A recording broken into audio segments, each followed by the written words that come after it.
Hello and welcome again my friends and dear student, my self Mahendra Devanda.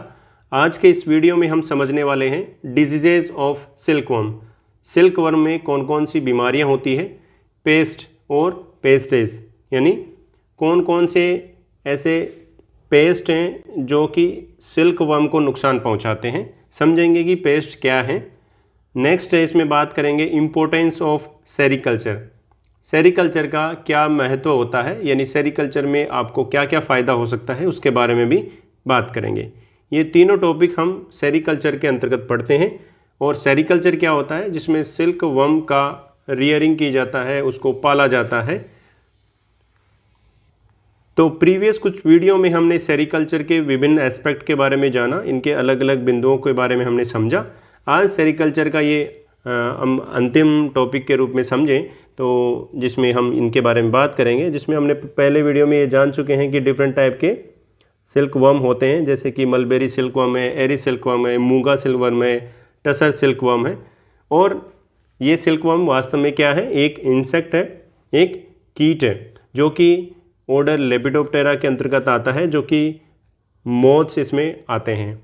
ये इसका caterpillar है और मोस्टली जो डिजीज़ होती है वो कैटरपिलर लार्वा अवस्था में होती है। और कैटरपिलर लार्वा हमारे लिए महत्व इस बात से हो जाता है क्योंकि कैटरपिलर के द्वारा ही कोकून का निर्माण होता है और कोकून से हमें रेशम प्राप्त होता है। तो सबसे पहले इसमें हम समझते हैं डिजीजेस ऑफ सिल्कवर्म। सिल्कवर्म में कौन कौन सी बीमारियां होती है, इसके बारे में समझते हैं। सबसे पहली जो बीमारी जो कॉमनली जो होती है वो है पेब्रिन डिजीज़। इसको पेब्रिन डिजीज़ क्यों कहा गया है, क्योंकि paper like black spot on infected silkworm, जो सिल्कवर्म है उनकी बॉडी पर पेपर के समान ब्लैक स्पॉट पाए जाते हैं। आपको काले रंग के स्पॉट दिखाई देते हैं, धब्बे दिखाई देते हैं लार्वा में। जो सिल्कवर्म का जो लार्वा है, यानी जो कैटरपिलर लार्वा है, उसमें आपको ये स्पॉट दिखाई पड़ते हैं। इसके लिए इसे पेब्रिन डिजीज़ नाम दिया गया है। इस डिजीज़ के लिए पॉजिटिव एजेंट है, कोई कारण है, कोई कारक है जो इस डिजीज़ को फैलाता है, वो यहाँ पर है नोसेमा बोम्बिसिस। और दूसरा जो है नोसेमा रिसिनी। ये दोनों ही प्रोटोजोन है, यानी प्रोटोजोआ के द्वारा ये होने वाली बीमारी है पेब्रिन डिजीज़, जिसका मेन कारक है Nosema बोम्बिसिस and Nosema ricini. Nosema genus है और जो बोम्बिसिस है वो स्पीसीज है, और रेसिनी ये भी स्पीसीज है। नोसेमा की जनरली हम कह देते हैं कि नोसेमा के द्वारा पेब्रिन डिजीज़ होता है। नेक्स्ट, अगर इसमें हम देखें कि इन्फेक्शन स्टेज कौन सी है, यानी कौन सी अवस्था में पेब्रिन डिजीज़ हो सकता है या वो इन्फेक्शन ले सकता है, तो Nosema parasite invades all the tissue of body of embryo. Embryo का यहाँ मतलब हो गया एग स्टेज में हो सकता है, लार्वा स्टेज में, प्यूपा में एंड एडल्ट मोथ में भी ये इन्फेक्शन हो सकता है। यानी पेब्रिन जो डिजीज़ है वो चारों स्टेज में हो सकती है। वो एग में भी हो सकती है, एम्ब्रियो हो सकती है, लार्वा में, प्यूपा में और एडल्ट मोथ में ये इन्फेक्ट हो सकते हैं और ये आगे ट्रांसमिटेड करते हैं। सिम्टम्स क्या होंगे, यानी इनके कैरेक्टर्स क्या होंगे, हमें कैसे पता चलेगा कि पेब्रिन डिजीज़ है या नहीं है सिल्क वर्म में। इस सिल्क जो कीड़ा है, इसमें बीमारी है या नहीं है, तो हम देखेंगे black spot on body of larva. ये कैरेक्टर लार्वा में हम आसानी से देख सकते हैं। लार्वा की बॉडी के ऊपर ब्लैक स्पॉट हमें दिखाई पड़ते हैं। इनरेगुलर हैचिंग ऑफ एग्स, इसमें जो एडल्ट मोथ में आपको अगर कैरेक्टर्स देखने होंगे, तो एडल्ट मोथ में जो फीमेल्स होती है उसमें जो एग दिए जाते हैं वो इनरेगुलर हो जाते हैं। Irregular size of larval body, larva की जो बॉडी होती है, यानी जो उसका हम यूँ कहें कि उसकी जो लेंथ होती है, जैसे कि ये लार्वा है, इसकी जो लंबाई है इसमें इनरेगुलर हो जाता है। यानी सभी लार्वा एक समान लंबाई के नहीं होकर इनकी लंबाई में फ़र्क आ जाता है। लॉसेस इट्स एपिटाइट, इसमें ये अपनी भूख खो देता है एंड बिकम इनएक्टिव, और ये इनएक्टिव हो जाता है, यानी इसको भूख लगना बंद हो जाती है और खाना कम खाने की वजह से ये इनएक्टिव हो जाता है। तो ये कुछ सिम्टम्स हैं जो इम्पोर्टेंट थे, जिसकी वजह से आप पहचान सकते हैं कि इसमें पेब्रिन डिजीज़ है या नहीं है, ये देख के पता कर सकते हैं।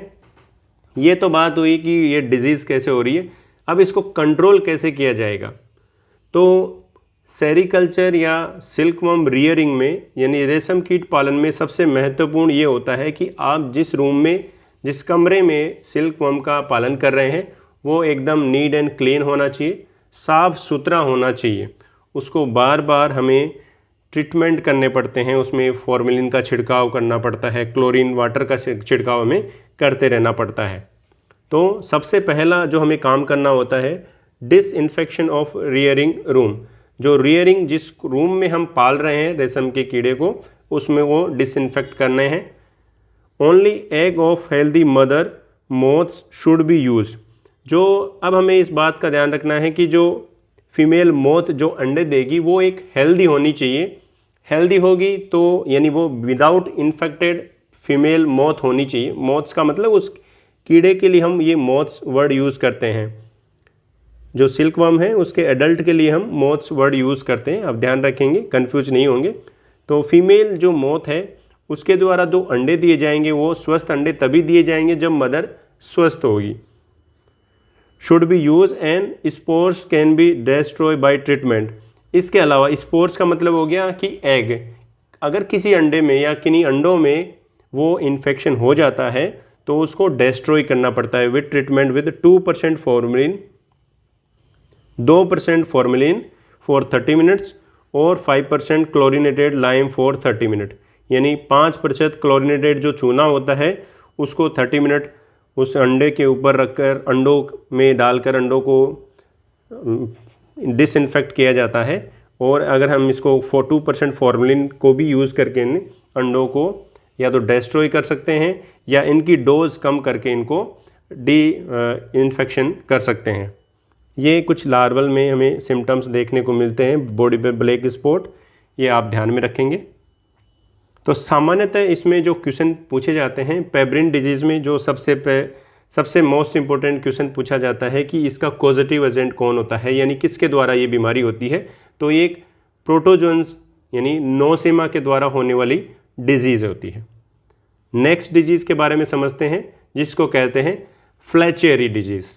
फ्लैचेरी डिजीज़, इसका कॉजेटिव जो एजेंट है ये वायरस और बैक्टीरिया दोनों के कॉम्बिनेशन से या इंडिविजुअली भी हो सकती है। इसका जो फ्लैचेरी जो डिजीज़ है इसका पॉजिटिव एजेंट है इंडिविजुअली और in combination of virus and bacteria. या तो ये अकेले वायरस के द्वारा भी हो सकती है या बैक्टीरिया के द्वारा, अकेले बैक्टीरिया के द्वारा भी हो सकती है, या दोनों वायरस और बैक्टीरिया जब कॉम्बिनेशन में होते हैं तो भी ये बीमारी देखने को मिलती है सिल्कवर्म में।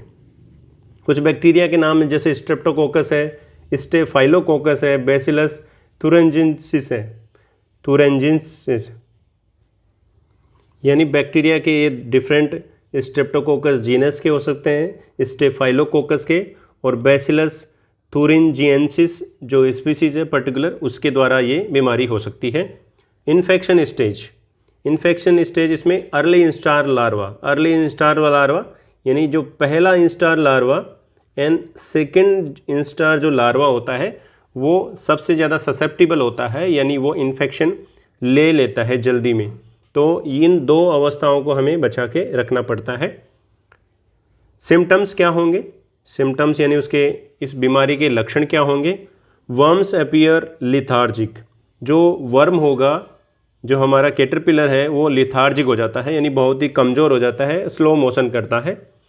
ट्रांसलूसेंट ऑफ सिफेलोथोरेसिक रीजन, और जो इसका हेड वाला जो पार्ट होगा, जो सिर का जो पार्ट होगा वो ट्रांसलूसेंट हो जाता है, लगभग थोड़ा थोड़ा पारदर्शी हमें दिखाई पड़ने लग जाता है। एंड फ्लैसिड, और चपटा हो जाता है। ग्रोथ इज स्टंड, जो इसकी ग्रोथ होती है लार्वा की वो रुक जाती है, यानी ये 4th और 5th लार्वा तक पहुंच ही नहीं पाता है, ख़त्म हो जाता है, मर जाते हैं। इसको कैसे कंट्रोल किया जाएगा, क्योंकि कंट्रोल पर हमें विशेष ध्यान रखना है। Effective disinfection of rearing house और एप्लायंसेस, सबसे पहला जो काम करना है सभी डिजीज़ में करना है, ये जो रियरिंग रूम होगा उसको डिसइंफेक्टेंट करना है, उसमें किसी प्रकार की बीमारी नहीं हो तो उसको डिसइंफेक्शन से करना है हमें। और इसके अलावा जो एप्लायंसेस है, जो इसमें काम में आने वाली वस्तुएं हैं, जो सिल्कवर्म रियरिंग में जो काम में आने वाली वस्तुएं हैं उनको हमें डिसइंफेक्टिव करना है, यानी उनको बिल्कुल साफ़ सुथरा रखना है। एप्लायंसेस कौन कौन से काम में लिए जाते हैं ये आप पूर्व वीडियो में जान सकते हैं कि मैंने इसमें बनाया हुआ है, आप चैनल पर जाकर चेक कर सकते हैं, प्लेलिस्ट में एप्लायंसेस जो जो काम में आती है वो देख सकते हैं। अवॉइड ओवर क्राउडिंग, हमें जहाँ पर भी सिल्कवर्म रियरिंग करते हैं वहाँ पर ओवर क्राउडिंग यानी ज़्यादा भीड़ भाड़ नहीं करनी है। ज़्यादा भीड़ भाड़ का मतलब ये है कि वहाँ पर ज़्यादा लार्वा हमें ग्रो नहीं करवाने हैं। एक जो जिस कोकून में जिसको कोकून बनाएंगे वो लार्वा, उसमें लिमिटेड अमाउंट के हमें ये लार्वा रखने पड़ेंगे, या जो फर्स्ट इंस्टार और सेकेंड इंस्टार जो लार्वा है उनकी संख्या हमें कम रखनी है। Maintain optimal temperature and relative humidity, हमें जितनी आवश्यकता है उतना टेम्परेचर और जितनी ह्यूमिडिटी की आवश्यकता होगी वो हमें मेंटेन करनी पड़ेगी ताकि बीमारियां कम से कम हो पाए। Avoid feeding diseases and contaminated leaves, अब ये जो कंटामिनेशन है ये चांस है कि जो अगर यहाँ पर जो मलबेरी लीव्स हैं काम में आ रही है तो मलबेरी लीव्स ऐसी होनी चाहिए जहाँ पर किसी प्रकार की बीमारी नहीं हो, उसमें किसी प्रकार का कंटामिनेशन नहीं हो, ऐसे हमें लीव्स यूज़ करते हैं। अगर हम वहाँ पर केस्टर वर्म है तो वहाँ पर जो केस्टर की जो पत्तियाँ होती है वो भी डिसइंफेक्टेड पत्तियाँ होनी चाहिए, यानी उसमें कंटामिनेशन नहीं होना चाहिए।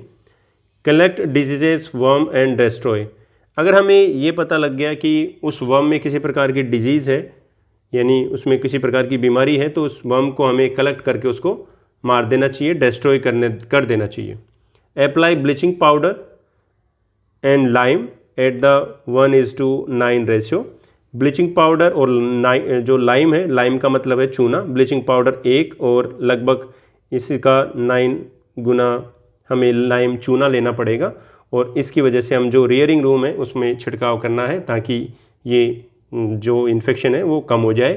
प्रॉपर बेड क्लीनिंग, ये भी हमें ध्यान रखना है, जो जहाँ पर ये सिल्कवर्म रियरिंग की जाती है वहाँ जिन पे इनको क्लीनिंग बार बार होनी चाहिए, जिन पर इनको ग्रो किया जा रहा है। प्रॉपर सैनिटाइजेशन और हाइजीन, जहाँ पर पूरा ऑल ओवर हमें इस बात का ध्यान रखना पड़ेगा कि जहाँ पर सिल्कवर्म रियरिंग कर रहे हैं वो उसको प्रॉपर सैनिटाइजेशन उसका करना पड़ेगा और उसको हाइजीन रखना पड़ेगा। जैसे कि इसमें जो सिल्कवर्म है वो इसमें बिल्कुल जो हेड वाला पोर्शन है वो बिल्कुल ट्रांसपेरेंट सा हो जाता है, जो लार्वा होगा बिल्कुल लिथार्जिक हो जाता है। ये बात हुई फ्लेचेरी डिजीज़ के बारे में। नेक्स्ट डिजीज़ के बारे में हम समझते हैं ग्रेसेरी डिजीज़ के बारे में।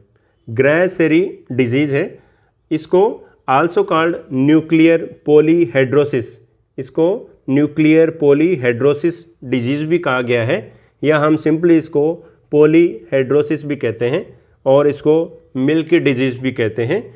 मिल्की डिजीज़ इसलिए कहते हैं क्योंकि लार्वा की बॉडी से फ्लूइड बाहर आता रहता है, इसलिए इसको मिल्की डिजीज़ भी कहते हैं। इस बीमारी का यानी ग्रेसेरी जो डिजीज़ है इसके कॉजेटिव एजेंट क्या कौन है? बॉम्बिक्स मोराई, ये तो बॉम्बिक्स मोराई की जो स्पीसीज़ है उसी से नाम लिया गया है, Bombyx mori nuclear polyhedrosis virus, यानी ये जिसको हम वायरस है, वायरस के द्वारा होने वाली बीमारी है जिसका नाम शॉर्ट में इस तरह लिखा है BMNPV, यानी Bombyx mori nuclear polyhedrosis virus. ये वायरस के द्वारा होने वाली बीमारी है। इन्फेक्शन स्टेज कौन सी है? लार्वल स्टेज होती है, यानी लार्वा में ये बीमारी होने की संभावना ज़्यादा रहती है। सिम्टम्स क्या है? Skin of infected larva become shining before moult, जब एक इंस्टार लार्वा यानी एक कैटरपिलर जो लार्वा होता है वो नेक्स्ट के दूसरी इंस्टार लार्वा में बदलता है, यानी वो जब ग्रोथ करता है तो ग्रोथ करने से पहले वो उसकी बॉडी बिल्कुल वाइटिश हो जाती है, चमकदार हो जाती है, और मोल्टिंग की जो प्रक्रिया है कई बार वो फेल भी हो जाती है, एंड फेल्स टू मोल्ट, ये एक इंस्टार से दूसरे लार्वा में बदलने में रुक जाता है, यानी वो प्रक्रिया फेल हो जाती है। इनएक्टिव हो जाता है लार्वा, लॉसेस एपिटाइट, इसको भूख लगना बंद हो जाती है, बॉडी स्वेलो अप, बॉडी फूल जाती है, एंड डेथ ऑफ लार्वा, और इस फाइनली इसमें जो लार्वा होगा उसकी डेथ हो जाती है। जैसे कि आप देख रहे हैं ये सेगमेंट जो है वो इस लार्वा के वो फूल चुके हैं, बॉडी के अलग अलग पार्ट्स में आप देख रहे हैं अलग अलग लार्वा हैं, ये बॉडी इसकी स्वेल हो जाती है, फूल जाती है, इस डिजीज़ को कैसे कंट्रोल किया जाएगा? डिसइंफेक्शन ऑफ रियरिंग रूम, ये ध्यान रखेंगे, ये सभी में कॉमन है। ट्रीटमेंट विथ फॉर्मेलिन, फॉर्मेलिन से ट्रीट करते हैं। डिसइंफेक्शन विथ लाइम सॉल्यूशन, चूने के जो उसका सॉल्यूशन होता है, चूने से सॉल्यूशन बनाया जाता है तो उसका भी छिड़काव करते हैं जिस रूम में इनको रियरिंग किया जाता है। एंड मेंटेनिंग हाइजेनिक कंडीशंस, और इनको हाइजेनिक कंडीशन उस रूम में मेंटेन करनी पड़ती है। नेक्स्ट हम बात करने वाले हैं मस्कारडाइन डिजीज़ के बारे में। इसका कॉजेटिव एजेंट है फंगल डिजीज़। एक्चुअली ये एक फंगल डिजीज़ है, फंगाई के द्वारा, कवक के द्वारा होने वाली बीमारी है जो कि ब्यूवेरिया बेसियाना जो स्पीसीज है फंगाई की, उसके द्वारा ये बीमारी होती है। यानी सिल्क वर्म में मस्कारडाइन जो डिजीज़ है वो ब्यूवेरिया बेसियाना के द्वारा होती है। एक्चुअली जो मस्कारडाइन जो डिजीज़ है वो दो प्रकार की होती है। एक होती है वाइट मस्कारडाइन और दूसरी जो होती है green muscardine. White muscardine cause by fungus Beauveria bassiana और green muscardine disease is cause by fungi Spicaria prasina. ये इसकी स्पीसीज़ है।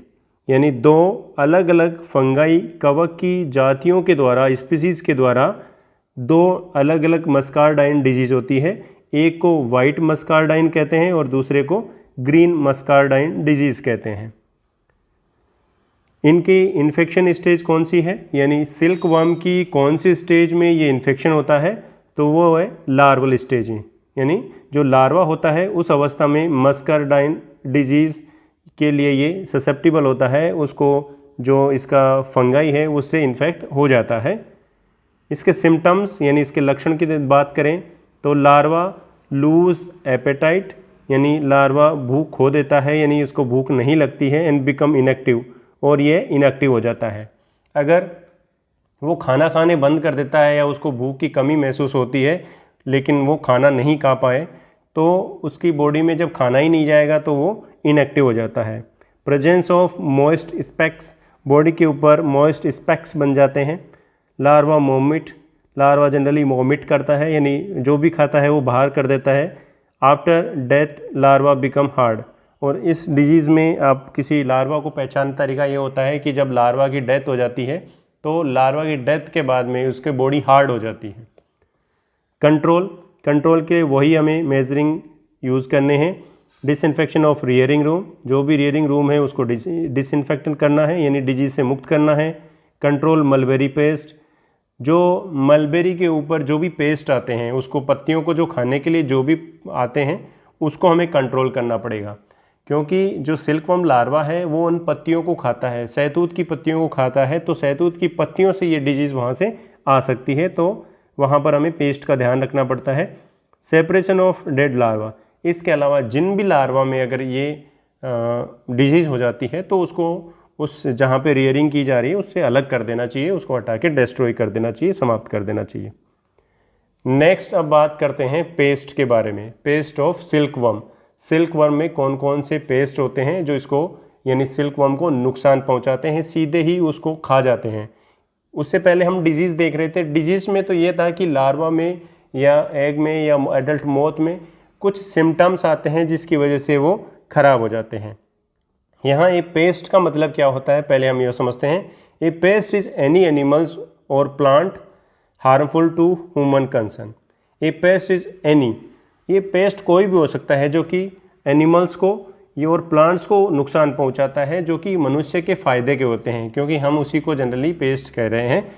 बाकी तो इकोसिस्टम में एक जीव दूसरे जीव को खाता ही है, लेकिन पेस्ट का यहाँ पर मतलब सीधा जो अगर ह्यूमन के फ़ायदे का कोई व्यवसाय है, कोई क्रॉप है, अगर उसको कोई चीज़ खा रही है, कोई जानवर खा रहा है, तो उसको हम पेस्ट की कैटेगरी में रखते हैं। उसके लिए हम आपने देखा भी होगा बहुत सारे इंसेक्ट के लिए इंसेक्टिसाइड यूज़ किए जाते हैं, तो इंसेक्टिसाइड एक पेस्ट है, पेस्ट के रूप में पेस्ट को समाप्त करने के लिए यूज़ किया जाता है। तो यहाँ पर सबसे ज़्यादा कॉमन जो सिल्कवर्म रियरिंग में जो पेस्ट जाना जाता है वो है ऊजी फ्लाई। ऊजी फ्लाई जिसका वैज्ञानिक नाम है एक्सोरिक्स्टा बोम्बिसिस। ये एक डिप्टेरा, ऑर्डर जो डिप्टेरा है उसका कीट है, ये एक इंसेक्ट है, इसका ध्यान रखेंगे, ये एक इंसेक्ट है। जैसे कि हमारी हाउस फ्लाई होती है, घरेलू जो मक्खी होती है, उससे थोड़ी ही ये बड़ी मक्खी होती है, लेकिन ये इन जैसे हाउस फ्लाई का और जो ये जो मक्खी है ऊजी फ्लाई है, इन दोनों का ऑर्डर सेम है, इनकी क्लास सेम है। क्लास का मतलब यहाँ पर इंसेक्ट है, यानी दोनों ही इंसेक्ट है, और इनका ऑर्डर जो है वो डिप्टेरा है, डिप्टेरा में ये रखा गया है। और इसकी पर्टिकुलर जो स्पीसीज है उसका भी आप नाम ध्यान रखेंगे, Exorista bombycis is a serious endolarval parasitoid of the silkworm. ये एंडोलार्वल पैरासिटोइड है। एंडोलार्वल पैरासिटोइड किस प्रकार से है कि जो ऊजी जो ये मक्खी है, ये अपने अंडे जो कैटरपिलर लार्वा है उसकी बॉडी के ऊपर देती है। तो ये जो इसके अंडे जो इसकी बॉडी पर दिए जाते हैं, ये चिपक जाते हैं, तो इसकी बॉडी में ही अंदर ऊपर की तरफ ग्रोथ करके अंदर चले जाते हैं। वो समझते हैं uzi infection can causes up to 30% crop damage. Uzi जो फ्लाई है, ये जो मक्खी है, उससे लगभग 30% क्रॉप का नुकसान हो जाता है, अनुमानित है ये। Uzi fly infect the laying eggs on their intersegmental region of silkworm larval body.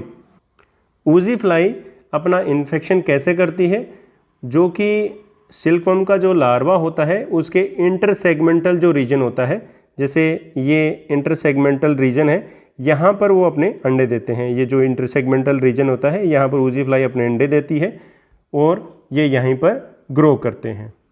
During silkworm rearing uzi fly infect the third instar of worm till spinning. जो थर्ड इंस्टार जो लार्वा होता है, उस अवस्था में ये जो ऊजी फ्लाई है उसका अटैक ज़्यादा होता है, क्योंकि उस समय ग्रोथ ठीक ठाक होती है और इसकी जो सेगमेंट है वहाँ पर आसानी से ये अंडे दे देती है। तो इसकी वजह से नुकसान होता है, बॉडी के अंदर इसके जो अंडे हैं वो ग्रोथ करते हैं और इसको नुकसान पहुँचाते हैं।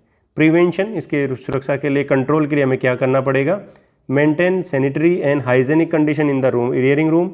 ये सभी के लिए अप्लाई है कि जिस रूम में भी हम रियरिंग कर रहे हैं उसको सैनिटाइज करना पड़ेगा, उसको हाइजीन रखना पड़ेगा, साफ़ सुथरा रखना पड़ेगा। Protect the silkworm crop from uzi attack by using uzi net. जो ऊजी फ्लाई है एक्चुअली एक मक्खी है, तो जिस घर में भी सिल्कवर्म रियरिंग किया जाता है, रेशम के कीड़े को जहाँ पर पाला जाता है, तो उसके जो गेट होते हैं, खिड़कियाँ जहाँ पर भी होती है, वहाँ पर ऊजी नेट लगाया जाता है। ऊजी नेट स्पेशल प्रकार का नेट हो जाता है, क्योंकि इस मक्खी की जो साइज़ है उससे छोटे आकार के उसमें छिद्र पाए जाते हैं, तो इसलिए इनको ऊजी नेट, ये भी नायलॉन के नेट या कॉटन के नेट ही होते हैं, लेकिन इनके जो छिद्र का जो साइज़ होगा वो इस मक्खी से छोटा होगा, ताकि उस छिद्र से मक्खी क्रॉस करके अंदर नहीं आए। ये कहाँ लगा जाते हैं, all over the Windows and door, जितने भी डोर होते हैं और खिड़कियाँ होती हैं वहाँ पर ऊजी नेट लगाया जाता है। इसके अलावा yellow coloured sticky paste spread on sheet has come to market in the recent days. वर्तमान में अब क्या आ रहा है, एक स्टिकी एक शीट आती है, इस तरह से एक शीट आती है, उसके ऊपर कोई स्टिकी पदार्थ हम लगा देते हैं। जैसे ही मक्खी आती है वो इनके ऊपर जैसे ही बैठती है वो उसके ऊपर चिपक के रह जाती है। तो ये येलो कलर्ड के होते हैं, क्योंकि येलो कलर के ऊपर ये अट्रैक्ट हो जाती है और इसके ऊपर आकर जब बैठती है तो ये स्टिकी जो पदार्थ होते हैं जो मक्खी को चिपका लेता है। Release of Nesolynx thymus. Nesolynx जो थाइमस, ये एक हाइमेनोप्टेरा यानी ऑर्डर हाइमेनोप्टेरा के अंतर्गत एक कीट है, जिसके द्वारा भी इस मक्खी से बचा जा सकता है बाय कीपिंग पैरासिटाइड। इस मक्खी को ये जो कीट है ये इसको खाना बनाता है। ये ऑर्डर हाइमेनोप्टेरा का कीट है। आप इसको वास्प भी समझ सकते हैं, यानी ततैया जिसको हिंदी में कहते हैं। इसके द्वारा ये मक्खी है, इसको ख़त्म कर दिया जाता है, यानी इसको खाना बनाया जाता है उसके द्वारा। तो ये भी एक नेचुरल मेथड है इस ऊजी फ्लाई को कंट्रोल करने का। इसके ऊजी फ्लाई के अलावा भी एक और जो कॉमन इंसेक्ट है उसके द्वारा भी सिल्कवर्म को नुकसान पहुंचाता है, या वो पेस्ट है एक, वो है डर्मेस्टिड बीटल्स। डर्मेस्टिड जो बीटल्स हैं, बीटल जो कि ऑर्डर कोलियोप्टेरा के अंतर्गत आते हैं, ऑर्डर कोलियोप्टेरा, और ये भी एक इंसेक्ट है।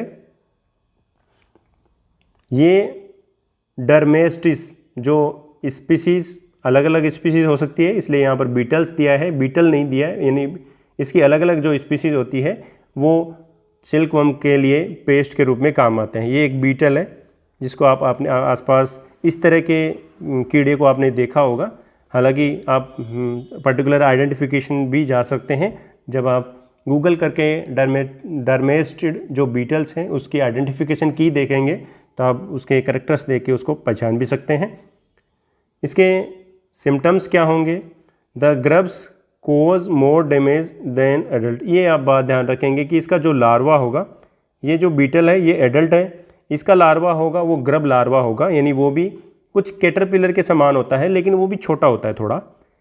ग्रब, ये जो इसका जो लार्वा होगा, इस बीटल का जो लार्वा होगा वो ज़्यादा डैमेज करता है सिल्कवर्म को।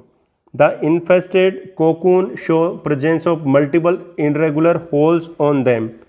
जिस कोकून में इनका इन्फेस्टेशन हो जाता है यानी संक्रमण हो जाता है, जैसे कि ये कोकून है, तो इसकी जो कोकून है उसके बाहर की तरफ यानी इसमें छेद, हमें इरेगुलर होल्स दिखाई देते हैं, छिद्र दिखाई देते हैं। तो ये कोकून के थ्रू आप पहचान कर सकते हैं कि इसमें ये डर्मेस्टिड जो बीटल है उसका इन्फेक्शन हो गया है। तो आप कॉमनली इसका नाम ज़रूर ध्यान रखेंगे। ये ऊजी फ्लाई और डर्मेस्टिड जो बीटल्स हैं ये पेस्ट के रूप में काम में आते हैं, यानी पेस्ट के, सिल्कवर्म के पेस्ट हैं। प्रिवेंशन क्या हो सकता है? प्रिवेंशन क्या हो सकता है इनका? स्टोरेज ऑफ रिजेक्टेड कोकून, जो भी खराब कोकून है उनको स्टोरेज, एंड पेरिसेड एग और in the Greenwich for long period should be avoided. लंबे समय तक हमें ग्रेनेज इकट्ठे नहीं करने हैं। ज़्यादा टाइम में अगर उनके जो एग हैं वो कलेक्ट करके रखेंगे तो इनमें ये जो डर्मेस्टिड जो बीटल है इसका खतरा बढ़ जाता है। The cocoon storage room should be clean periodically. जो कोकून जो स्टोरेज जो रूम है यानी जहाँ पर कोकून रखा जाता है वहाँ हमेशा साफ़ सफाई होनी चाहिए। Before and after emerging of silk moth, Greenwich premise should be kept and clean and टिडी। ये हमेशा इस बात का ध्यान रखना है कि हमें साफ़ सुथरा ये रूम रखना है। Provide wire mesh to door and windows, जो कि वायर मेस यानी वायर के से बनी हुई जाली को दरवाज़ों और जो खिड़कियाँ होती हैं उनके ऊपर लगाना चाहिए ताकि बीटल्स का उसमें अटैक नहीं हो, क्योंकि बीटल्स भी थोड़ा बड़ा आकार का होता है, उस मक्खी से भी बड़े आकार के ये बीटल्स होते हैं। इसके अलावा और भी प्रीडेटर्स होते हैं, और भी दूसरे हम पेस्ट भी कह सकते हैं, या क्योंकि ये डायरेक्टली इनको नुकसान पहुंचाते हैं। एंड्स, तो इनके एंड्स के प्रोटेक्शन के लिए तो जहाँ पर रियरिंग रूम होते हैं उसके जो नीचे का जो जोन होता है उसमें पानी डालकर रख देते हैं, तो पानी के अंदर से होते हुए चींटियाँ नहीं आती, तो चींटियों से बच जाते हैं। स्पाइडर भी प्रीडेटर्स के रूप में काम में आते हैं। लिजार्ड भी, बर्ड्स भी, रैट्स और स्क्विरल कुछ ऐसे हैं जिनको अगर हम ध्यान नहीं रखेंगे तो उनके द्वारा भी सिल्कवर्म को नुकसान होता है, जो सिल्क का जो प्रोडक्शन है वो कम हो जाएगा। अब हम इसमें लास्ट टॉपिक समझते हैं, इम्पोर्टेंस ऑफ सेरीकल्चर। सेरीकल्चर का क्या महत्व होता है, हालांकि पूर्व में भी हम जान चुके हैं, लेकिन कुछ और बातें हम इसमें देख लेते हैं।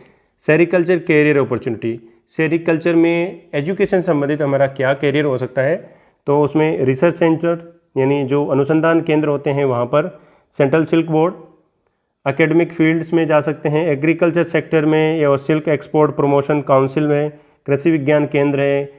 और इसके अलावा candidates with MSc sericulture can apply for post of lecturer. इसके अलावा एमएससी सेरीकल्चर में भी होती है, आप उसके लिए आप लेक्चर पोस्ट पे जा सकते हैं, प्रोफेसर साइंटिस्ट भी बन सकते हैं, और लेबोरेटरी असिस्टेंट पोस्ट पे भी आप जा सकते हैं। इसके अलावा कुछ इंपॉर्टेंट इंस्टीट्यूट है जो इंडिया में सेरीकल्चर पे काम करती है, यानी सेरीकल्चर से रिसर्च से संबंधित काम करती हैं। तो सबसे पहले है central sericulture research and training institute, Mysore, Karnataka. सबसे ज़्यादा ऐसे कहें कि सिल्क का प्रोडक्शन मैसूर में किया जाता है, ये कर्नाटका में स्थित जगह है जहाँ पर ये इंस्टीट्यूट है। Central sericulture research and training institute, ये वेस्ट बंगाल में है। Central tussar research and training institute, ये रांची, झारखंड में है। सेरिकल्चर रिसर्च स्टेशन बहरामपुर, ये ओडिशा में है। इसके अलावा सेंट्रल सिल्क बोर्ड, ये इसकी स्थापना 1949 में बेंगलोर में हुई। बेंगलोर कर्नाटका में है, आप जानते हैं। ये गवर्नमेंट ऑफ इंडिया के इंस्टीट्यूट है जो कि मिनिस्ट्री ऑफ टेक्सटाइल्स के अंतर्गत आता है।